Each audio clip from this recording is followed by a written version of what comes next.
नमस्कार दोस्तों, स्वागत है आपका एक बार फिर से हमारे YouTube चैनल जिसका नाम है म्यूजिक वाले गुरी सर। हम कर रहे हैं म्यूजिक कंपटीशन एग्जाम्स की तैयारी। एक बड़ा टॉपिक जिसका नाम है लाइफ स्केच, जीवन परिचय का हमारा चल रहा था। इसके अंदर हमने कई विद्वानों के बारे में पिछले वीडियोस के अंदर पढ़ा और आज हम जिस विद्वान के बारे में पढ़ने वाले हैं उनका नाम है हृदय नारायण देव। हृदय नारायण देव, ठीक है, इनके बारे में हम डिटेल से पढ़ेंगे। देखिए, हृदय नारायण देव मध्य प्रदेश के हृदय नारायण देव अपने समय के एक प्रसिद्ध संगीतज्ञ थे। वे गदा देश पर 1660 के लगभग राज्य करने वाले अंतिम राजा थे। कहाँ पर? गदा देश पर, ठीक है। इनके ग्रंथों का भारतीय संगीत में महत्वपूर्ण स्थान है क्योंकि इन्होंने हृदय कौतुक और हृदय प्रकाश जैसे प्रसिद्ध ग्रंथों की रचना की। हृदय कौतुक ग्रंथ की प्रेरणा इन्हें लोचनकृत राग तरंगिणी से मिली।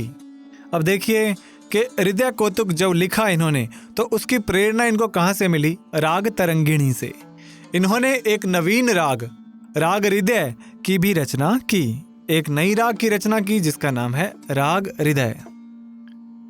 सबसे पहले पढ़ते हैं हृदय कौतुक के बारे में। देखिए, हृदय कौतुक जो ग्रंथ है इसका रचना काल 17वीं शताब्दी का उत्तरार्ध है। इसमें ग्रंथकार ने कवि लोचन का स्वर सिद्धांत स्वीकार किया है। उनकी संस्थान पद्धति को स्वीकार करते हुए इसमें एक संस्थान और बढ़ा दिया। एक संस्थान इन्होंने और बढ़ा दिया। इन्होंने राग वर्गीकरण संबंधी एक नवीन पद्धति की घोषणा भी की थी। राग वर्गीकरण से संबंधित एक नवीन पद्धति की घोषणा की जिसके अंतर्गत रागों को ब्राह्मण, क्षत्रिय, वैश्य और शूद्र आदि 4 वर्णों में विभाजित किया गया था। 4 वर्णों के अंदर विभाजित किया गया। इसमें संपूर्ण जाति के रागों को ब्राह्मण, षाडव रागों को क्षत्रिय, औडव रागों को वैश्य, शेष शूद्र वर्ण के राग कहे गए, ठीक है। यानी कि जिनकी जाति संपूर्ण थी वो तो हो गए ब्राह्मण, जिनकी षाडव थी वो हो गए क्षत्रिय और जिनकी औडव थी वो वैश्य, और जो अलग बाकी रह गए उनको शूद्र वर्ण का कहा गया। इस ग्रंथ में रागों का शास्त्रीय परिचय लक्षण रूप में दिया गया है। रागों का शास्त्रीय परिचय लक्षण रूप में।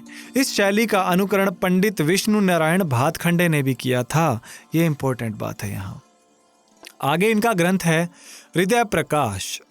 देखिए, हृदय प्रकाश में ग्रंथकार ने लोचन कवि की 12 मेल पद्धति स्वीकार करते हुए मेल की परिभाषा इस प्रकार दी है। देखिए, इन्होंने क्या किया? लोचन कवि की जो 12 मेल पद्धति है उसको स्वीकार किया और मेलों की जो परिभाषा दी वो इस तरह दी है। देखिए, ये एक संस्कृत का श्लोक है, अर्थात मेल स्वरों का वह समूह है जो राग उत्पन्न करने में समर्थ हो। मेल स्वरों का वो समूह जो राग उत्पन्न करने में समर्थ है। अपने स्वर प्रकरण में राजा देव ने अन्य प्राचीन एवं मध्यकालीन सिद्धांतों द्वारा मान्यता प्राप्त स्वर श्रुति सिद्धांत को स्वीकार किया है। स्वर श्रुति सिद्धांत को स्वीकार किया है। लेखक के अनुसार यही स्वर राजा, संवादी, मंत्री, अनुवादी, सेवक, विवादी स्वर, शत्रु कहे गए। देव जी के संस्थानों के स्वर इस प्रकार हैं। देव जी के जो संस्थान थे उनके स्वर देखिए किस प्रकार हैं।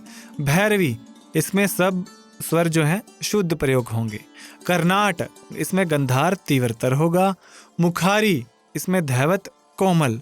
तोड़ी के अंदर ऋषभ और धैवत कोमल। केदार के अंदर गंधार निषाद तीव्र। इमन, जिसको यमन कहा गया है, इमन, गंधार मध्यम निषाद तीव्रतर, यानी कि ये तीनों स्वर क्या हैं? तीव्रतर हैं। मेघ, गंधार धैवत निषाद तीव्रतर। हृदय राग जो इन्होंने इन्वेंट किया था उसमें गंधार मध्यम निषाद तीव्रतर। गौरी, रेधा कोमल गानी तीव्रतर। सारंग, ग तीव्रतम माध तीव्रतर और काकली निषाद। और पूर्वी के अंदर इन्होंने किया गा माधा तीव्रतर और काकली निषाद का प्रयोग। धनाश्री के अंदर गा मा तीव्रतर रेधा कोमल का वर्ण इन्होंने यूज किया। दीपक, इसका उल्लेख प्राप्त नहीं है, संभवतः इसको अप्रचलित समझकर छोड़ दिया। वीणा के तार पर स्वर स्थापना का सिद्धांत लेखक ने अहुबल का ही स्वीकार किया है। यानी कि जो वीणा के तारों पर स्वरों की स्थापना है वो लेखक का सिद्धांत ही स्वीकार किया, जिससे तार के बीच बीच में षडज, समस्त तार के प्रथम 1/3 पर पंचम, दोनों षडज स्वरों के बिल्कुल मध्य में मध्यम, षडज और पंचम के मध्य में शुद्ध गंधार और पंचम और तार षडज के मध्य में दैवत स्वर होंगे। वास्तविक स्वर स्थापना का यह सरल ढंग है। ठीक है, वास्तविक स्वर स्थापना तो स्वर संवाद ज्ञान द्वारा ही होती है। बुद्धिमान षडज पंचम की स्थापना षडज पंचम भाव द्वारा ही करते हैं। लेखक ने वीणा के तार पर स्वरों की स्थापना निम्न प्रकार की है। देखिए कैसे की है। यहाँ स्वर दिए गए हैं, तार की लंबाई है, तुलनात्मक इनके कंपन यानी कि वाइब्रेशन कितनी होगी और संख्या यहाँ बता दी गई है। जैसे सा जो है तार की लंबाई 36 और तुलनात्मक जो कंपन है वो 240। अहोबल व हृदय नारायण देव दोनों ने सेम मानी है। रे की है 32 लंबाई, 270 कंपन संख्या। ग जो है 30 लंबाई है इसकी, 278 यानी दोनों म। जो मध्यम है 27 लंबाई है तार की और 320 आंदोलन संख्या हो गई इसकी। प जो है 24 लंबाई, 360 तुलनात्मक कंपन। ध है जो 21 सही 1/4 इनकी लंबाई है और 405 तुलनात्मक कंपन। नी 20 लंबाई और 432 तुलनात्मक कंपन। और तार सा 18 लंबाई और 480 तुलनात्मक कंपन यानी 240 का डबल हो गया। हृदय नारायण देव के संस्थानों में शुद्ध मेल भैरवी को मानते हैं। ठीक है, शुद्ध मेल जो है भैरवी को मानते हैं। तो दोस्तों यहाँ इस विद्वान के बारे में ये टॉपिक यहीं क्लियर होता है। उम्मीद करता हूँ आपको वीडियो अच्छी लगी होगी। वीडियो को लाइक जरूर कीजिएगा, चैनल को सब्सक्राइब कीजिएगा, अपने दोस्तों के साथ शेयर करना न भूलिएगा और ज़्यादा से ज़्यादा हमारा जो टेलीग्राम चैनल है उसके साथ जुड़िए। वहाँ पर आने वाली भर्तियों के बारे में आपको बताया जाता है और इसकी PDF भी आपको वहीं प्रोवाइड करवाई जाएगी। तो मिलते हैं नए वीडियो में, तब तक पढ़ते रहिए, बढ़ते रहिए। जय हिंद, जय भारत।